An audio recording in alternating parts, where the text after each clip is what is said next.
présent, nous allons inviter son Excellence, Monsieur le ministre du Commerce extérieur, Monsieur Julien Paluku, que nous connaissons tous pour son speech, qui va porter sur l'analyse critique du plan directeur de l'industrialisation de la République démocratique du Congo.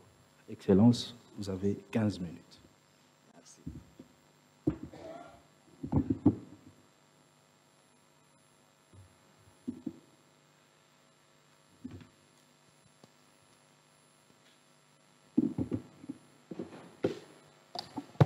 Je ne sais pas si les slides étaient là ou on n'a pas pu les faire.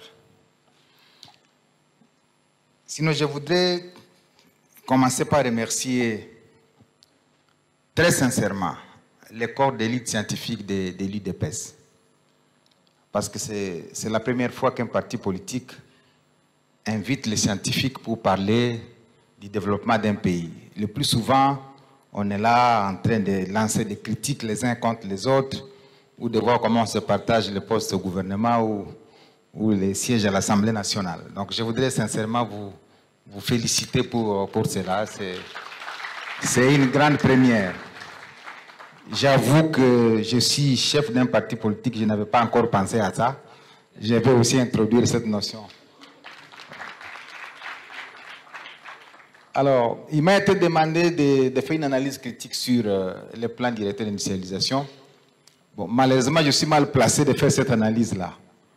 Parce que c'est sous l'autorité du président de la République que ce plan a été élaboré. Parce que, comme vous le savez, depuis 1960, nous n'avions ni politique industrielle, ni plan d'industrialisation. C'est avec le président Félix-Antoine Tshisekedi, en 2019, à la tête de ce pays, qu'il a estimé que les pays puissent avoir une boussole vers où on va. Et pourquoi? Tout simplement parce que le modèle économique qu'il a trouvé, c'était un modèle économique obsolète, qui est basé pratiquement sur l'extraction de nos matières premières. Il a été trouvé que depuis 1960 à aujourd'hui, nous ne tirons que 3% de la valeur marchande de nos matières. C'est-à-dire 97% de la valeur marchande de nos matières bénéficie aux autres qu'à nous-mêmes. Et c'est ainsi qu'il a dit non, on ne peut pas continuer à faire cela, il faut faire un état des lieux. Et l'état des lieux a démontré effectivement que, en dehors des mines, les statistiques et les tableaux des importations, on peut amener les tableaux sur les importations, ce tableau a démontré que nous importons chaque année pour près de 7 milliards de dollars américains. Les volumes des importations congolaises, c'est-à-dire les produits alimentaires, les machines, les textiles, tout ça mis ensemble, c'est 7 milliards. Et seulement le secteur agroalimentaire à lui seul nous donne presque 3 milliards d'importations. Donc le volume des importations, hein, en termes de produits agroalimentaires que nous consommons, c'est pratiquement 3 milliards. Voilà, c'est pratiquement 3 milliards. Et donc, lorsque vous voyez les importations en termes de machines, les produits chimiques, les produits minéraux, les produits alimentaires, etc., comme je le disais, nous sommes à près de 3 milliards de dollars. Alors, comment on doit inverser la tendance pour que nous ne puissions plus importer? C'est que le constat que nous tirons de ça, c'est qu'il y a un marché intérieur en RDC. Donc, si nous importons pour 3 milliards, c'est que nous pouvons produire pour ces 3 milliards et les consommer. Et ces devises-là, on les garde chez nous. C'est ce qui était à la base de l'élaboration du plan directeur d'industrialisation. Pour dire, mais quel est le schéma qui peut être fait pour qu'on cesse d'importer ceci et que désormais on les produise chez nous, partant du secteur agroalimentaire. Je vais vous donner un exemple. Je vais en Chine, les Chinois ne consommaient pas d'avocats. Mais depuis un certain temps, ils commencent à consommer les avocats. Ils sont 1,4 milliard. J'ai fait un exercice. Si un Chinois consomme un avocat par an, au moins les Chinois qui consomment, ils ne sont pas 1,4 milliard, mais au moins ils sont 1 milliard. Ça fait que la Chine peut importer 1 milliard d'avocats par an si un Chinois peut consommer un avocat chaque année, un seul, oh, il y en a qui consommeront 2. Alors, si quelqu'un cible ces marchés-là, c'est qu'il a un marché de 1 milliard d'avocats chaque année. Deuxième élément, j'arrive en Chine, ils ont besoin du piment. Les piments, dans l'industrie, pour ceux qui ne savent pas, c'est dans l'industrie militaire. C'est les piments qui aident à fabriquer les gaz lacrymogènes que la police utilise. Ce sont des produits qu'on injecte dedans. Les piments sont aujourd'hui utilisés aussi dans la fabrication des câbles. Les câbles électriques qu'on met sous la terre, on les enduit de produits pimentés pour empêcher que les souris ne puissent les consommer. Et une entreprise m'a vu à Changsha et dit, nous avons besoin de 50 000 tonnes de piment. Une seule. Et il y avait une autre à côté qui avait besoin de 100 000 tonnes. Une autre. Je reviens à Kinshasa, j'ai dit aux opérateurs économiques, pourquoi nous nous tracassons à aller ça c'était marché avec 50 000 tonnes. Imaginez c'est combien de conteneurs que vous allez amener en Chine. Je reviens au pays et je suis à la bourse le prix de la tonne du cacao. Nous sommes à 10 000 $ la tonne du cacao, alors que la tonne de cuivre est à 8 000. Alors la question, devons-nous continuer à aller au Katanga et extraire le cuivre ou devons-nous nous plier vers le cacao?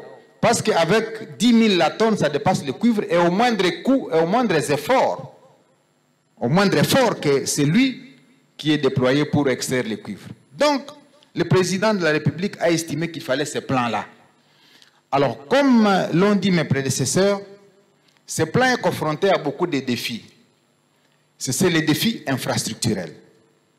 Même si nous allons les réaliser, parce qu'il a des composantes, mais à côté du défi lié au déficit énergétique, il y a le défi lié aux infrastructures de transport, c'est-à-dire les routes et les chemins de fer. Voilà pourquoi le plan a donné une sorte de matrice intersectorielle qui lie à la fois les infrastructures routières, les infrastructures ferroviaires, les infrastructures énergétiques, les infrastructures portuaires, aéroportuaires et les zones économiques spéciales comme des infrastructures qui sont liées pour concourir à un seul objectif de devoir arriver à la véritable industrialisation. Parce qu'on peut bien avoir l'électricité, on peut bien avoir les routes, on peut bien avoir les moyens, mais sans cette interconnexion infrastructurelle, il sera difficile d'industrialiser le pays. Et j'ai rejoint le gouvernement de la Banque centrale qui parle de la capitalisation financière. Maintenant, comment on doit arriver à cette industrialisation? Parce que nous l'avons chiffré, le plan d'industrialisation, c'est 58,4 milliards de dollars. Mais quand j'évoque ça, souvent les gens disent, mais où est-ce que vous aurez cet argent? Mais la réponse a été donnée par le gouverneur. 58 milliards, mais c'est rien. Quand vous suivez les États-Unis aujourd'hui avec la guerre en Ukraine, quand vous suivez l'Union européenne, ils ont donné 60 milliards pour appuyer Zelensky dans sa guerre contre la Russie. Ça veut dire lever des milliards ne pose pas de problème. Et j'ai parié, il y a des économistes ici, le gouvernement de la Banque centrale est là, nous sommes les pays les moins endettés. Nous avons 10 milliards de dettes. Si vous allez en France, aux États-Unis, chaque Français naît avec 30 000 € de dettes. Chaque Français. Chaque Japonais naît avec près de 28 000 $ de dettes. C'est-à-dire, le pays s'est endetté pour construire les infrastructures industrialisantes et structurantes. Et donc, on ne peut pas s'empêcher, nous aussi, de chercher 100 milliards, de lever 100 milliards de dollars, 200 milliards de dollars, pour les engloutir dans ces infrastructures qui ont des effets multiplicateurs sur notre économie. Comme ça, on répond à la question de l'énergie, on répond à la question des routes, on répond à la question des chemins de fer, on répond. Et à la date d'aujourd'hui, la date par habitant est de 100 $ en RDC. Mais est-ce qu'on peut avoir peur de multiplier ça par 10 pour qu'on ait chacun une dette de 1000 $ par habitant? Si nous levons 100 milliards de dollars, nous n'aurons qu'une dette par habitant de 1000 $. Est-ce que les enfants vont nous condamner de les avoir endettés à la naissance avec 1000 $? Mais applaudissez-vous pour ça, qu'on s'endette dès maintenant. qu'on cherche cet argent, 100 milliards.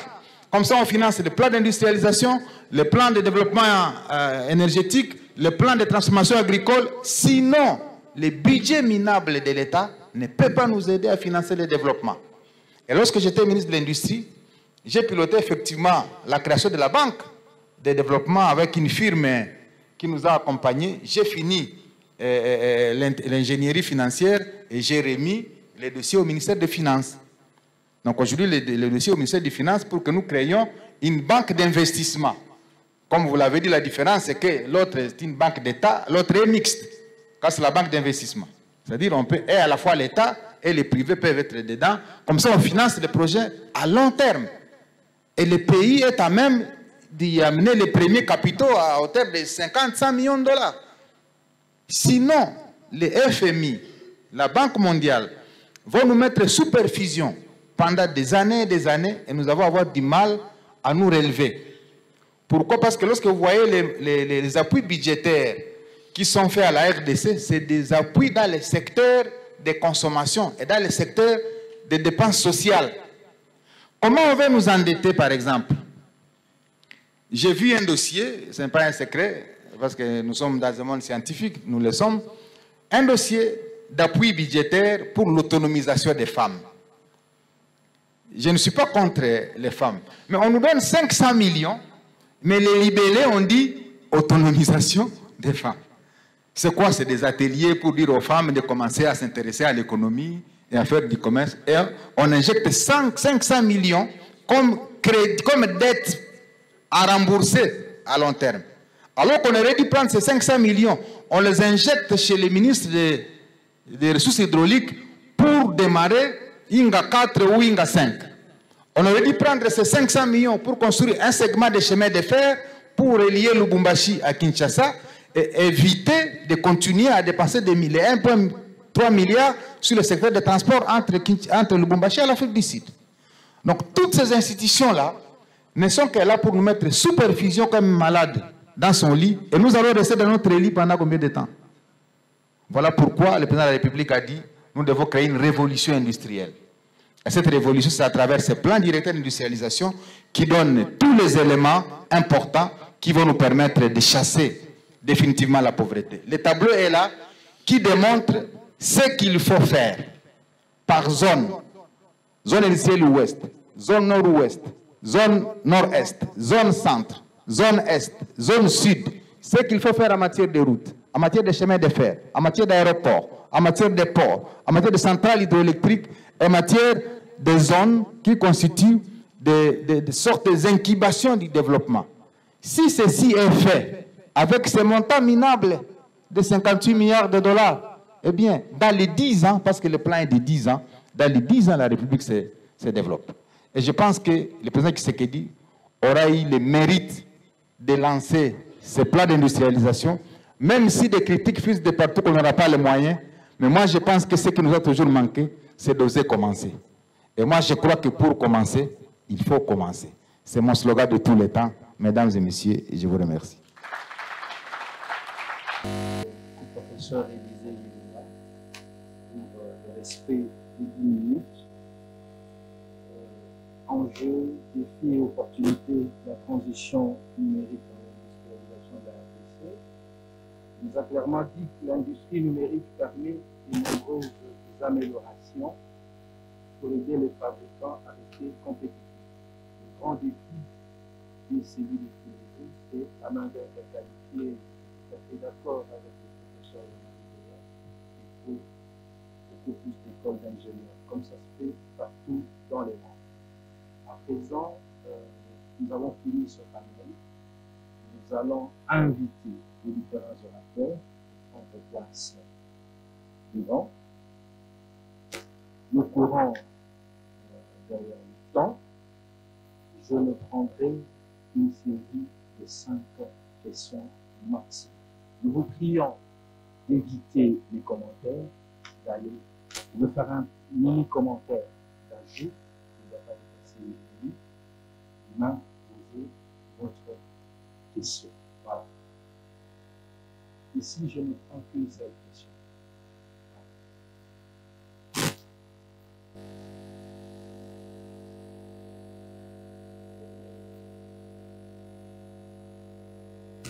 Merci, je vais être très bref. Ma question sera adressée. Vous présentez d'abord. Je suis M. Joseph Boulaboula, élite. Je voudrais m'adresser à M. le discours de la Banque centrale. J'ai pris merci.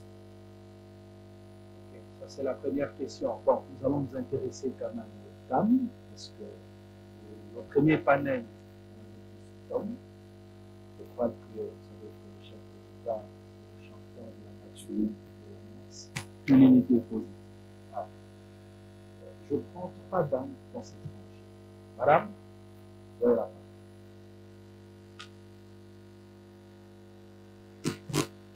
Merci beaucoup pour la parole, professeur Fabien Monarachou. J'ai une question pour le professeur Fabien, ex-gouverneur de la Banque centrale. En fait, ma question, c'est par rapport à votre intervention. Je suis tout à fait d'accord avec vous. Pour ce qui est à l'Université de Kinshasa, on travaille déjà là-dessus avec notre chercheur senior. Et je reviens sur la question de la symétrie d'information. Parce que vous avez parlé des intérêts que poursuivent les banques qui ne s'intéressent que à ça et qu'il fallait avoir une banque étatique. C'est très bien. Et je reviens sur la question de la symétrie d'information parce qu'en RPC, vous avez des recherches qui ont démontré qu'il y a énormément d'asymétrie d'information et c'est ça qui fait l'homme en fait, qui augmente les facteurs risques et ces facteurs-là est rémunéré à travers le taux d'intérêt. Si nous avons des taux d'intérêt élevés ici en RPC, c'est notamment à cause de cette asymétrie d'information. On n'a pas la possibilité d'avoir des informations fiables parce que déjà l'identification, c'est difficile d'identifier les clients, c'est difficile d'avoir des informations fiables par rapport aux clients et tout cela augmente les facteurs risques et le taux d'intérêt subit aussi cette situation-là. Maintenant, si on mettait en place des banques étatiques sans que au niveau de l'État, on puisse travailler sur cette question de la symétrie d'information, pensez-vous que ces banques étatiques auront quand même la chance et pourront se développer sans qu'on se concentre sur cette question-là, parce que finalement, ça reste des banques, ça reste des institutions financières. Donc, voilà un peu ma question par rapport à la symétrie d'information. Oui, on va prendre. Je crois que nous allons ajouter une deuxième salle. Je crois qu'il y a beaucoup de doigts à ajouter. Moi, c'est Jacques Rivier, je suis professeur à l'Université de Kinshasa et élite. Ma question, je la pose aussi au professeur Bambou. En fait, quand nous étions enfants, nous connaissions l'existence de la CADECO. Et puis la CADECO a presque disparu. Dernièrement, nous étions à une réunion des femmes, des lobbies des femmes. Il y a une dame qui s'est présentée comme étant la nouvelle directrice de la CADECO. Et elle nous a dit que c'était la seule banque étatique. Donc, qu'en est-il?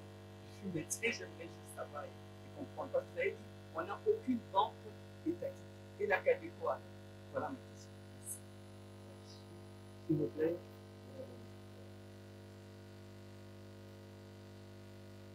Merci beaucoup pour la parole. Je suis Christa Makila, je suis ingénieure en alors, j'ai deux questions.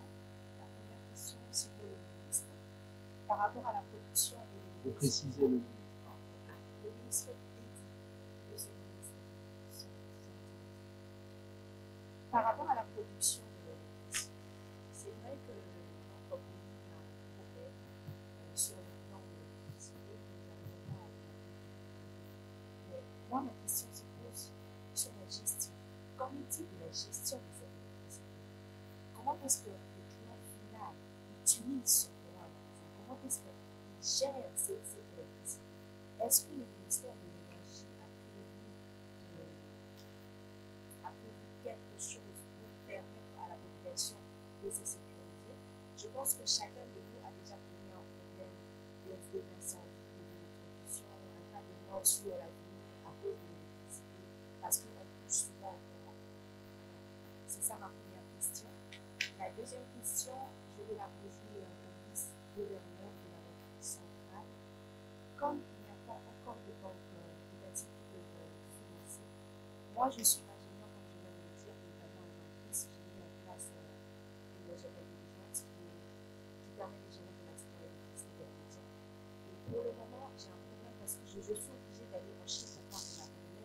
de fabriquer mon dispositif.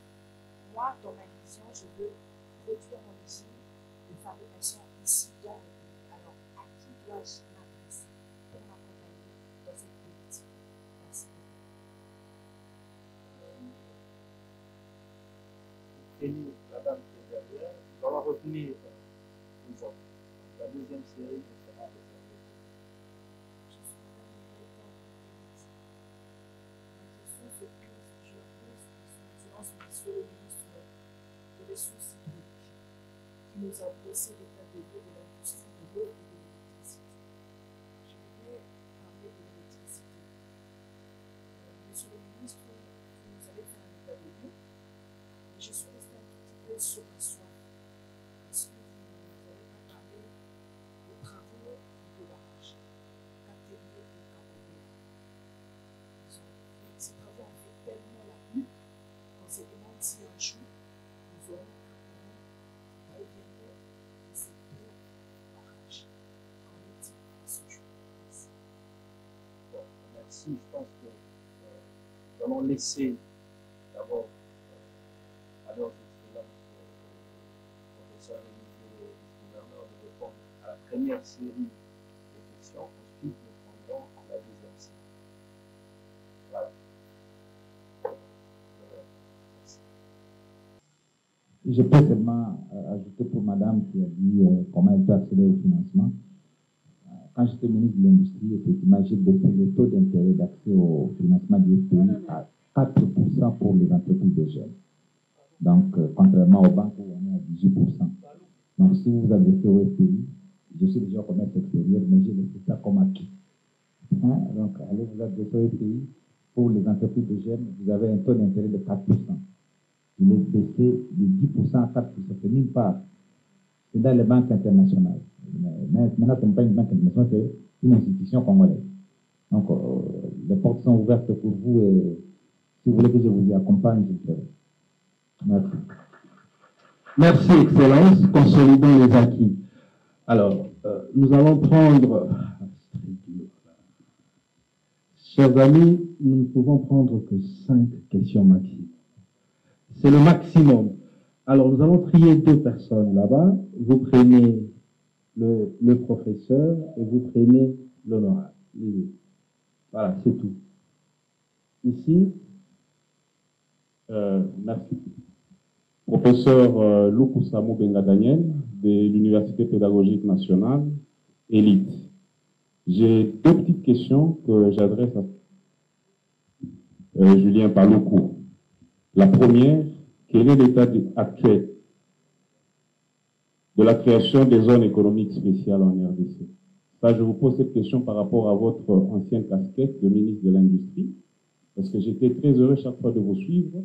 Vous étiez déjà en train d'aborder cette question avec beaucoup de... Gagnons le temps, posons la question. Évitons de commenter. Alors, deuxième question, quelles sont les stratégies définies par mise en œuvre d'industrialisation? Est-ce qu'il y a des stratégies concrètes? Merci. Question, honorable.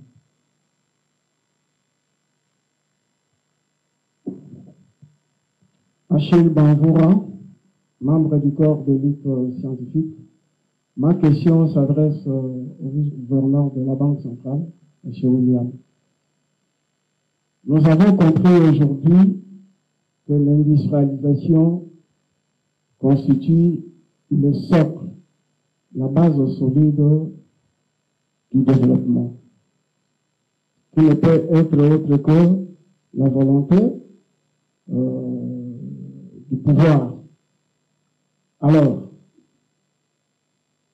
vous avez insisté pour qu'il y ait une bonne industrialisation, pour avoir des investissements, il faut qu'il y ait, cela se passe par des banques d'État dans les différents secteurs, investissement et d'autres financements.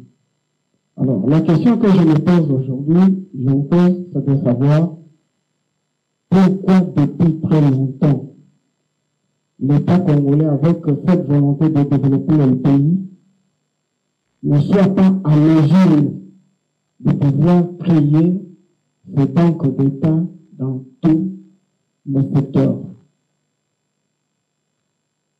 Et si effectivement il y a une faiblesse ou bien manque de volonté, mais vous voulez savoir aussi qu'est-ce qui manque à l'État de pouvoir créer ces banques-là. En plus de cela, nous savons très bien que les banquiers contrôlent l'économie d'un pays. Mais aujourd'hui, en heure de fait, comme vous l'avez dit, le marché est envahi par des banques privées commerciales qui ne sont pas des banques d'État. Mais malheureusement, toutes ces banques-là ne sont que des banques étrangères. On avait des banques locales, commerciales, qui doivent être là. Aujourd'hui, cette banque-là appartient au Nigeria. Il y avait des colos qui avaient aussi ça fait des banques. Mais est-ce que l'État défavorise le Congolais pour la création de banques?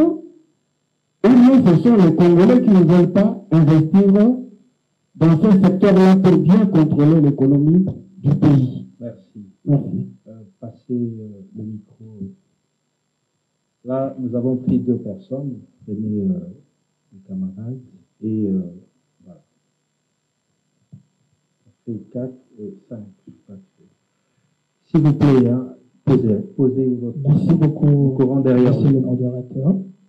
Je serai droit au vice-gouverneur de la Banque centrale, le professeur Pamou. Je tiens sincèrement à vous remercier pour votre franc-parler, mais moi, ma préoccupation est celle-ci.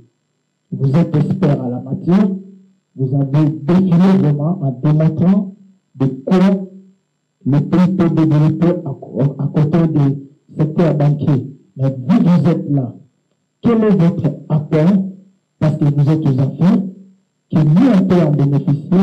Aujourd'hui, si vous n'êtes pas là, qu'on parle de vous, comme je viens de prendre l'exemple de l'excellence Julien Palou qui a dit, il a facilité la baisse des taux sur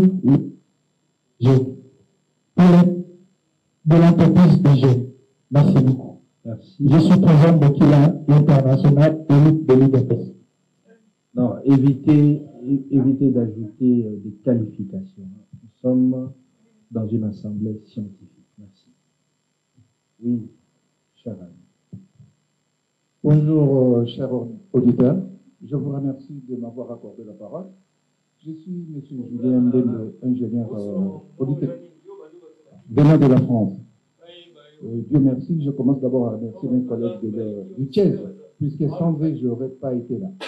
Puisque j'en profite pour dire, c'est Excellence Petit Luamba, qui est aussi de notre, que nous venons de créer même le collectif des ingénieurs au niveau de Tchèque.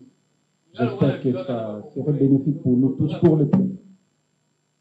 Merci. J'avais fait aussi le trajet avec l'excellence Palokou, Julien. S'il vous plaît, oui. S'il vous plaît, derrière le temps. Ce que je voulais parler, il le sait, puisqu'on en avait parlé. Nous sommes là, nous savons... S'il vous plaît, suivez. Nous sommes là, nous savons faire tout ce que les autres font. Les ingénieurs, nous pouvons nous des drones au jour d'aujourd'hui, de robotique. Et nous voulons même créer le centre de formation pour les engins. Ici, ça n'existe pas. Vous savez, des cas de nacelle. Il y a des gens de la société des SNEL que je vois, moi j'assiste. Ils sont en train de monter en mettant des cordes hors des limites pour toucher les câbles électriques. Les techniciens connaissent bien. Il y a des limites déterminées. Au jour d'aujourd'hui, avec les nacelles, ça sera encore mieux. Là, je parle indirectement aussi à son excellence Pédou Luamba, que je verrai vraiment en personne plus tard. Nous sommes capables, donc nous sommes là pour tout ce que nous pouvons faire. Je vais vous donner l'exemple. Je travaillais. Vous posez une question ou bien c'est un commentaire? Non, pas de commentaire. La question est qu'une personne que j'ai gérée au niveau des... S'il vous plaît, vous posez la question. Non, mais je suis un technicien, je ne suis pas quelqu'un qui a fait de bureau. Je ne suis pas... Alors, nous vous accordons maximum 1 minute pour faire votre commentaire. Nous sommes venus là pour travailler dans notre pays. J'ai été en Europe, mais j'ai besoin de travailler dans mon pays. Et alors qu'on n'y trouve pas, on crée quelque chose, on ne parvient pas à y trouver. Au jour d'aujourd'hui, je suis là devant vous, au travers de la conférence sur le défi, que nous avions créé, nous venons de créer au niveau... S'il vous plaît, s'il vous plaît. Est-ce qu'il y a des gens qui s'intéressent aujourd'hui à nous pour créer des drones dans ces pays qui vont nous aider? C'est ça ma question. Ah, merci. Ouais. Merci d'avoir posé. Et votre question, de poser, il fallait que je m'explique. Je m'exprime. Maintenant, votre question, vous la posez à qui? Je peux poser. Déjà, à son excellence, ministre Teddy, et j'avais parlé aussi au ministre, malgré qu'il n'est pas là. Ministre, la question est adressée à leurs excellences. Bon, ils vont répondre. S'il vous plaît, nous courons derrière les temps. Il y a un panel entier qui n'est pas encore débuté. Donc, j'accorde la parole à une personne. Vous savez que leurs excellences ont des agendas chargés. S'il vous plaît. Vous avez la parole. Merci beaucoup pour m'avoir accordé la parole. Alors, je vais être assez bref. Ma question est adressée à l'excellence Teddy. Excellence Teddy, je vous ai suivi religieusement sur vos accès politiques que vous voulez faire montre. Présentez-vous. Je m'appelle Igor Bouchankongolo. Alors, ma question est celle de savoir, excellence, par rapport à votre politique sectorielle, où en êtes-vous avec la puissance propre en République démocratique du Congo, et surtout que nous avons eu avec l'accès avec le fonds Mwinda, où le chef de l'État a promis à ce qu'il y ait au moins 30% des ménages qui vont accéder à cette J de puissance propre. Merci. Merci. Ça fait, là, nous venons de recevoir une série de 5 questions. En tout cas, souffrez que nous puissions nous arrêter là. Sinon, nous allons dormir ici. Alors, je vais me retourner du côté des orateurs pour leur donner la parole. Nous commençons avec le professeur William. Vous avez la parole. Merci. Je vais faire un effort d'être une fois de plus véloce, rapide. Alors, pourquoi depuis très longtemps, il n'y a pas de banque d'État dans notre pays? Il y en avait. On avait des banques d'État. Il y avait la Banque de Crédit Agricole, il y avait la Banque congolaise du commerce extérieur. Il y en avait.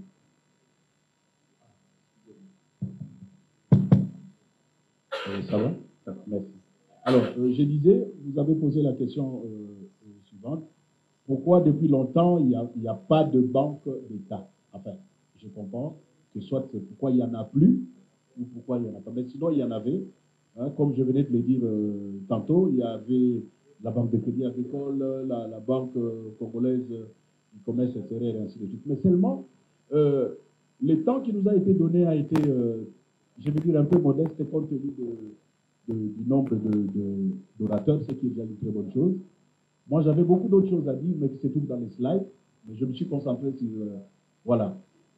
L'industrialisation ne relève pas seulement de vos choix nationaux. L'industrialisation dépend d'une vision qui est globale. C'est-à-dire, il y a des politiques, il y a des gens qui sont dans des laboratoires depuis, qui travaillent pour que vous, les Congo, vous ne puissiez pas vous développer. Et je suis content parce que je constate que ça se comprend de plus en plus. Au fait, pourquoi je ne vais pas aller loin? En 1997, l'AFDEL arrive.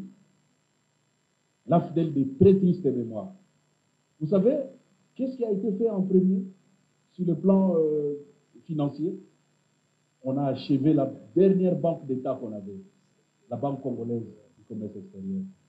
C'est tout un plan. Vous ne pouvez pas avoir de banque d'État, vous les Congolais.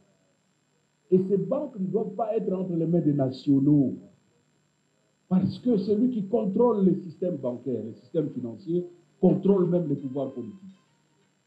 Le jour où le Congo aura des banques d'État ou des banques privées des Congolais, ça va changer encore une fois de plus notre nature, notre avenir et notre position sur le plan international. Et ce n'est même pas les grandes puissances étrangères qui nous en veulent dans ce sens-là, nos propres voisins ici. Je vous donne l'exemple d'une banque, la Cruche Bank.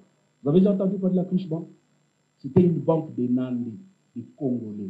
Vous savez comment cette banque a disparu? Sans grande raison.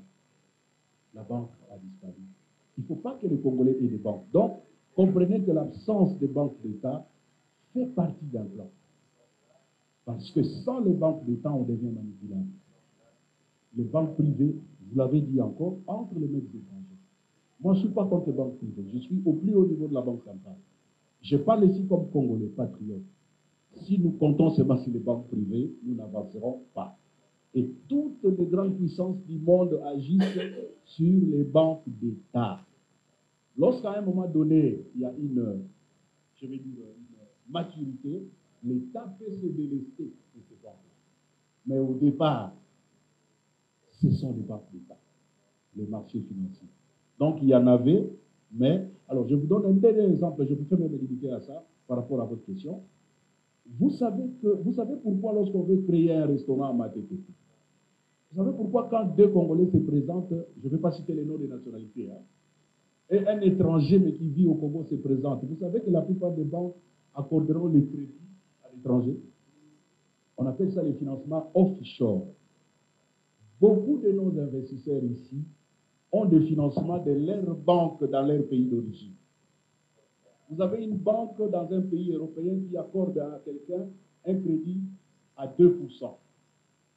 Le monsieur descend vite à Matete pour construire le restaurant. Mais les Congolais d'ici, qui va vers une banque pour chercher crédit, on lui dit non, toi, on te l'accorde aussi, mais à 40%. Alors, qui sera privilégié? L'étranger. Attention, dans mon exemple, l'étranger est venu avec des capitaux qui sont venus, par exemple, de la Norvège. Et puis, il les a amenés ici.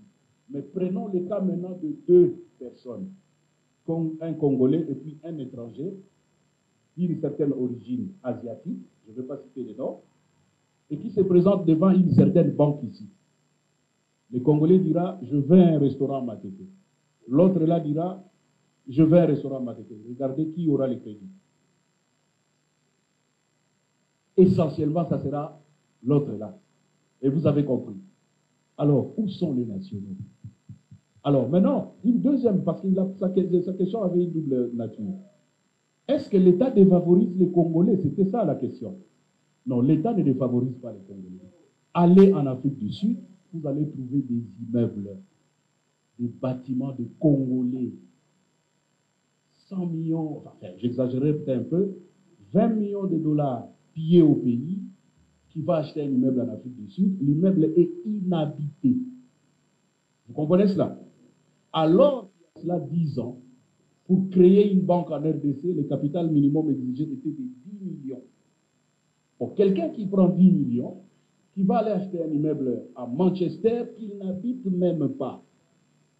Alors que l'étranger, lui, intelligent, il vient avec les 10 millions, il crée une banque.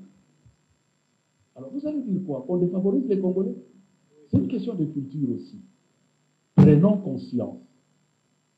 Créer une banque relève de votre choix, de votre détermination. Mais il y a un souci, c'est que nous n'avons pas eu depuis toutes ces années passées-là, les 70, 80, à accompagner les nationaux. C'est cette politique qu'il faudra maintenant ici demander aux autorités et membres du gouvernement de soutenir. Accompagner les nationaux, conscientiser les nationaux. Vous achetez 4 avions qui coûtent 45 millions de dollars, alors qu'avec ça, vous avez déjà une banque commerciale que vous pouvez créer.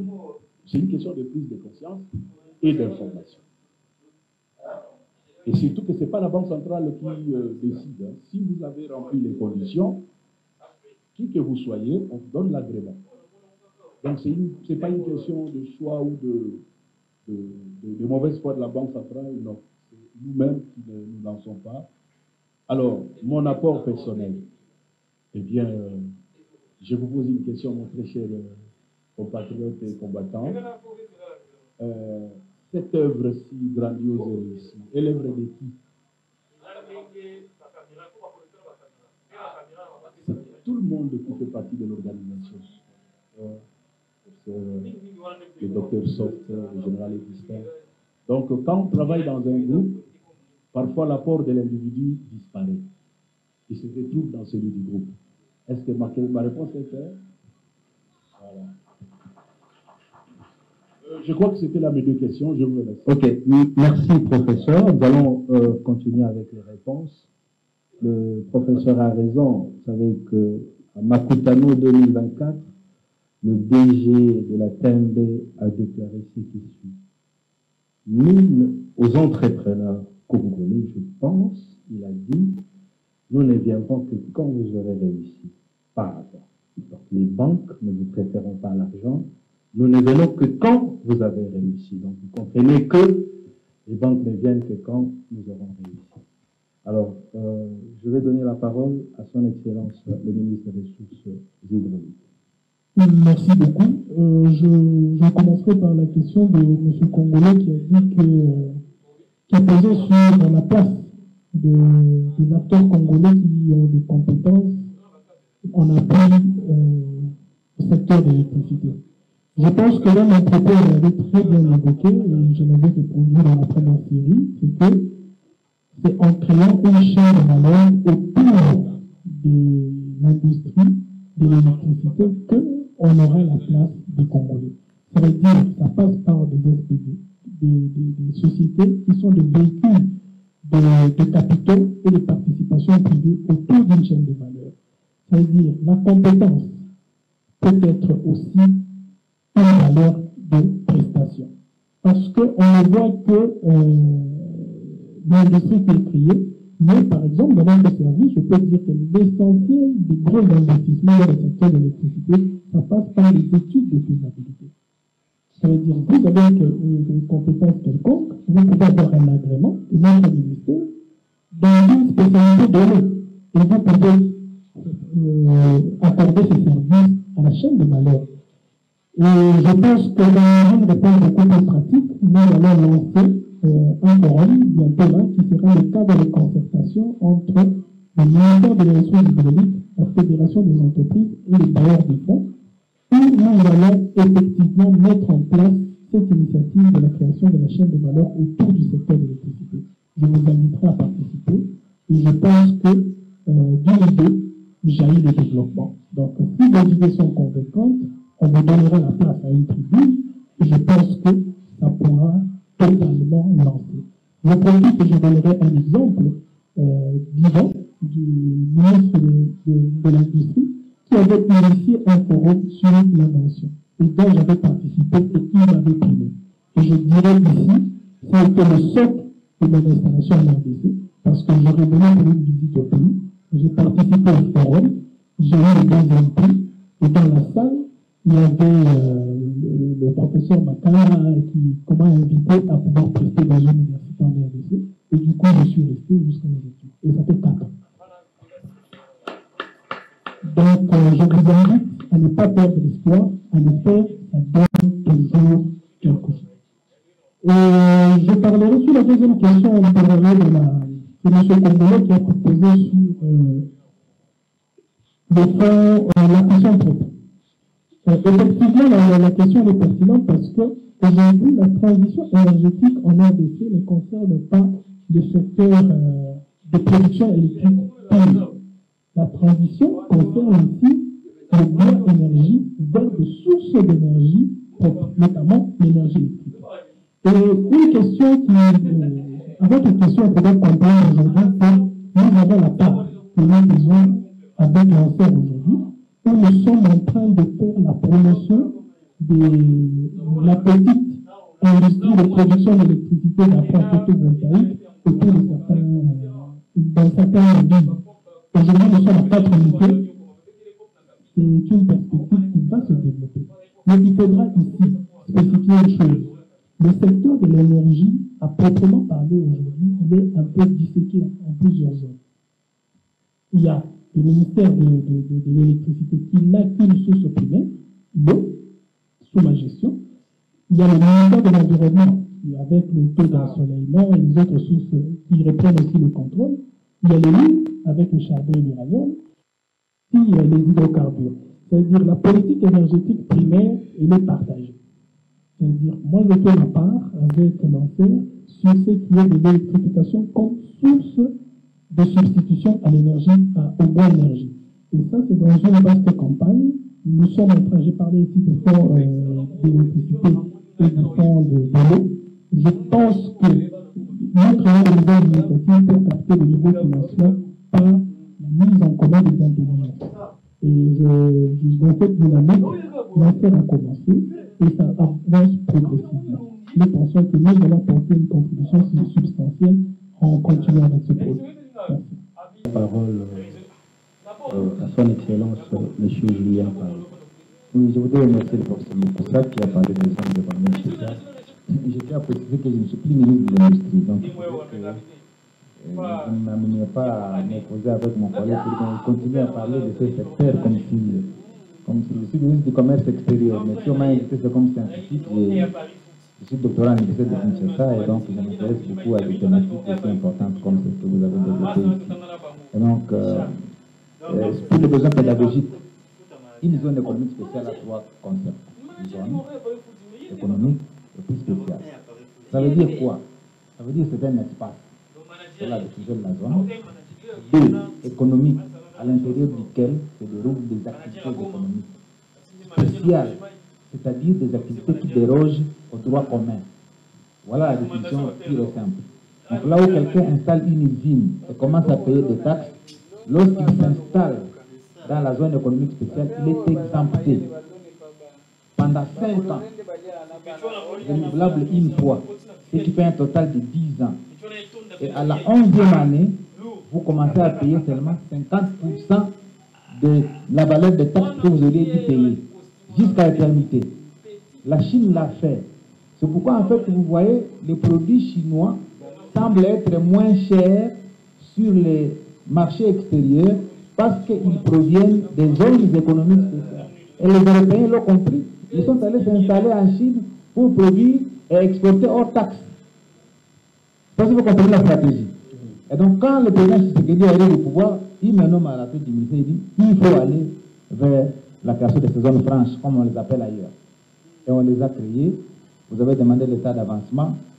Nous avons la zone économique spéciale de Maluku. Peut-être que les gens ne le savent pas. À Maluku, on commence à produire les carreaux et les faïences. Ce n'est pas un leurre. Le président Tshisekedi est allé lancer la production le 2 septembre 2023. Aujourd'hui, les carreaux à Kinshasa, ça vous coûte $4, $6. Il faut expérimenter. Ce n'est pas un bluff. On parle dans les nuages. On a, dans la même zone, on va commencer à produire les clous, bientôt les tôles, et première date, le président de la République va inaugurer la première usine de fabrication de produits Pepsi. Les Pepsi que vous voyez sur Canal Plus avec Messi, en train de faire la publicité. Ça sera produit à Kinshasa, made in Congo. Et nous aurons autour de 10 000 emplois dans la zone économique spéciale de Mali. Alors, à côté de la zone de Maluku, il y a la zone Kinmalebo, une autre nouvelle zone économique que le président de la République a initiée à la suite d'une visite qu'il nous a demandé de faire au Gabon, à Libreville, où il y a la zone économique spéciale du coq, qui est spécialisée dans la transformation du bois. Qu'est-ce qu'on a constaté? On a constaté que nous exportons nos grumes, les grumes, c'est-à-dire les bois que nous coupons dans nos forêts, et ces bois nous reviennent sous forme de tables, sous forme d'armoires, sous forme de ceci, de portes, à un prix déjà élevé parce qu'on leur a ajouté une valeur. Et le président m'envoie au Gabon avec la ministre d'État à l'époque, VPM F. Bazaïba. Nous faisons une due diligence dans la zone et nous nous rendons compte que c'est possible. Quand nous revenons, on présente un dossier à Conseil des ministres pour interdire désormais l'exportation des bois bruts. Mais on dit on doit trouver une solution de substitution à ça, c'est de créer une zone qui transforme les bois. Et la zone est créée en Célé, c'est à quelques kilomètres de l'aéroport. Maintenant, on va commencer à produire et transformer le bois jusqu'à 80%. Dans une sorte qu'on appelle l'économie circulaire. c'est-à-dire les déchets d'un segment industriel vont être la matière première de notre segment. Donc, rien ne se perd, rien ne se perd. Ça sera fait avec tout ça, c'est pas. La troisième zone, elle est créée à Lubumbashi, ça s'appelle zone économique spéciale de Kisiché, je ne sais pas quel est le nom, Kisiché, voilà, c'est que c'est le Lubumbashi, ils savent, c'est 4000 hectares. La troisième zone, c'est à Kolosi, où nous allons commencer la transformation du cuivre et de cobalt. Parce qu'effectivement, le président de la République a constaté que nous ne faisons que exporter. Mais par rapport à ce que nous tirons de ces exportations, c'est nul. Maintenant, on va commencer à transformer et le cuivre et le cobalt là-bas. Nous venons de 2000 hectares quand j'étais à l'industrie, à Lubumbashi, pour la zone économique spéciale chargée de transformer le lithium, le cobalt, le manganèse, le nickel, pour produire les premières batteries électriques en République démocratique du Congo. Pourquoi? Parce que lorsque vous examinez la demande mondiale par rapport à la menace qui pèse sur le réchauffement climatique, en 2035, le Parlement européen a voté une loi qui interdit la circulation de toutes les voitures, tous les véhicules à moteur diesel et essence sur tous les continents européens. Et lorsque nous avons chiffré la demande, en 2035, ça sera 500 millions de véhicules électriques. Alors, qu'est-ce que nous devons faire pour capter ce marché? Parce que si on ne le fait pas, d'autres viendront prendre notre nickel, notre cobalt, notre lithium, et puis aller les transformer là-bas et capter ce marché. Voilà pourquoi nous avons initié la zone économique spéciale qui s'éverrait à Lubumbashi pour devoir abriter les premières usines de transformation des précurseurs des batteries électriques, ensuite les batteries électriques, et enfin les véhicules électriques. Parce que c'est un plan sur 15 ans. Quand vous remontez vers l'Est, nous avons créé la zone économique spéciale sous le leadership du président Félix Tshisekedi de Mussolini. Pourquoi? Parce que les importations nous viennent du Rwanda, de l'Ouganda, du Kenya, de la Tanzanie. Vous avez suivi à un moment donné, la présidente tanzanienne avait dit en Swahili, faisons tout parce que le seul marché que nous avons, c'est le Congo. Et le président m'a demandé d'aller initier la création d'une zone économique spéciale à l'Est pour que toute la transformation se fasse là-bas et qu'on réduise les importations. Et je vois qu'il est clairvoyant. Maintenant, il m'a sorti de l'industrie, il m'a mis au commerce extérieur.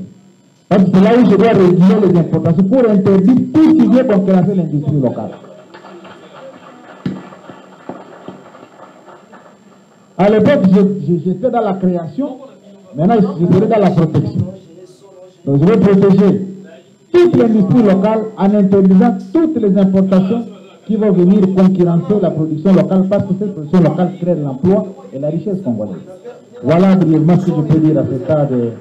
Sinon, je vais laisser cet aéropage-là, c'est panoplie de mesures à mon collègue Wapouli, qui est du secteur qui comprend très bien ce que nous faisons et qui va poursuivre l'élan que nous avons commencé au ministère sous le leadership du président Félix Antoine Tshisekedi. Merci.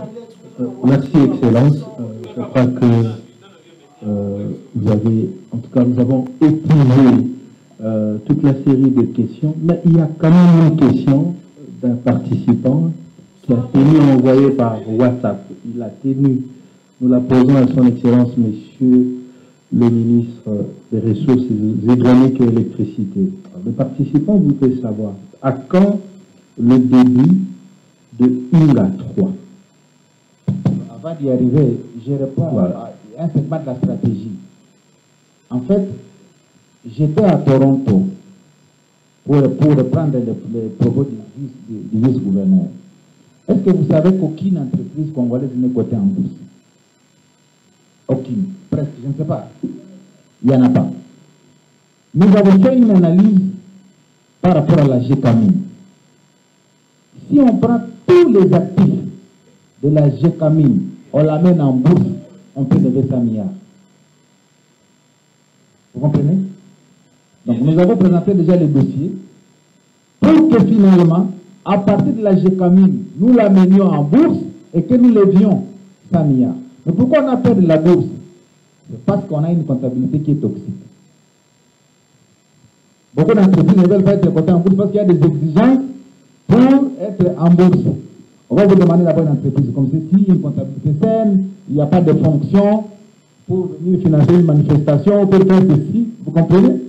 Voilà, les gens ont peur d'amener la prise en bourse parce qu'on va les ramener dans l'orthodoxie financière. Alors, le président de la République est en train de nous pousser vers l'orthodoxie financière. Et donc, parmi les stratégies, c'est d'identifier les entreprises congolaises qu'on peut amener en bourse pour lever les fonds et financer le développement à long terme. Merci. Merci. Excellence, vous pouvez répondre à la question. Merci beaucoup. Je pense que c'est une question fondamentale. C'est posé avant tout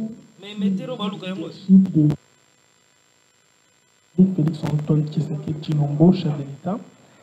Et nous sommes en stade aujourd'hui de préparation des études par rapport à tout ce que nous avons comme agence autour de la question de Inga et des partenaires. Seulement que la nouvelle politique sur Inga a effectivement changé. Inga, on l'a considéré comme un projet d'exportation, comme je l'ai dit, mais avec la conduite du chef de l'État, Inga est devenu un projet de développement pour la RDC. C'est un grand changement, hein, parce que aujourd'hui nous avons au moins 88 000 villages et autour de 175 villes.